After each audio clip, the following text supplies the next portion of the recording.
புதுச்சேரி நாட்டிய சாஸ்திராலயா இசை மற்றும் நடனப் பள்ளியின் ஆசிரியர்கள் குரு உமா ரமேஷ் மற்றும் குரு மாதவி ஜெயப்பிரகாஷ் நடத்தும் 7வது அரங்கேற்றம் விழா கம்பன் கலையரங்கத்தில் சிறப்பாக நடைபெற்றது.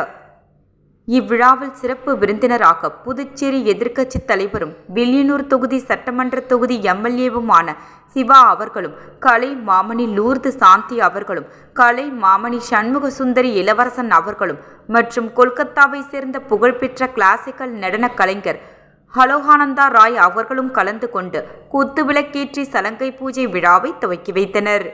சிறப்பு விருந்தினர்கள் பேசுகையில், நாட்டிய சாஸ்திராலயா இசை மற்றும் நடனப் பள்ளி புதுச்சேரியில் 5 பகுதிகளில் 300க்கும் மேற்பட்ட குழந்தைகளை கொண்டு பாரம்பரிய முறையில் பரதம் மிக சிறப்பாக கற்பித்து வருகிறார்கள். சகோதரிகள் குரு உமா மற்றும் குரு மாதவி ஆகியோரால் நடத்தப்படும் நாட்டிய சாஸ்திராலயா 2014 முதல் தெய்வீக கலையான பரதம் மற்றும் கர்நாடக இசையை பரப்பும் பயணத்தை சிறப்பாக நடத்தி வருகிறார்கள். ஆற்றல் மிக்க குருக்களான இவர்கள் 300க்கும் மேற்பட்ட மாணவர்களுக்கு பாரம்பரிய முறையில் பரதம் கற்பித்து பரதத்தின் தெய்வீகத்தை அனைத்து நிகழ்ச்சிகளிலும், குறிப்பாக தமிழ்நாடு முழுவதும் உள்ள நாட்டியாஞ்சலியில் வழங்குகிறார்கள். அவர்களின் மாணவர்கள் மதுரை மீனாட்சி அம்மன் கோயில், காஞ்சிபுரம் கங்கை கொண்ட சோழபுரம், வேலூர் பொற்கோயில், சிதம்பரம் நடராஜர் கோயில் மற்றும் சென்னை கபாலீஸ்வரர் கோயில் போன்ற பிரபலமான கோயில்களில் வழங்கியுள்ளனர்.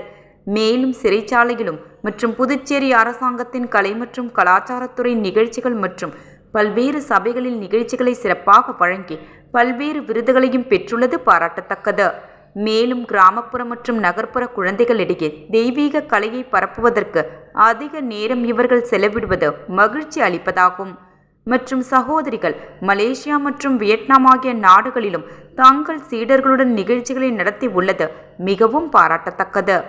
மேலும் இசை மற்றும் பரதநாட்டியம் பாரம்பரியம் மாறாமல் பரதநாட்டியத்திற்கு உண்டான முழு மார்க்கத்தையும் வழங்கிய மாணவிகளின் அரங்கேற்றம் விழாவில் அவர்கள் ஆடிய நடனம் சிறப்பு விருந்தினர்கள் மற்றும் பார்வையாளர்களை பெரிதும் கவர்ந்தது.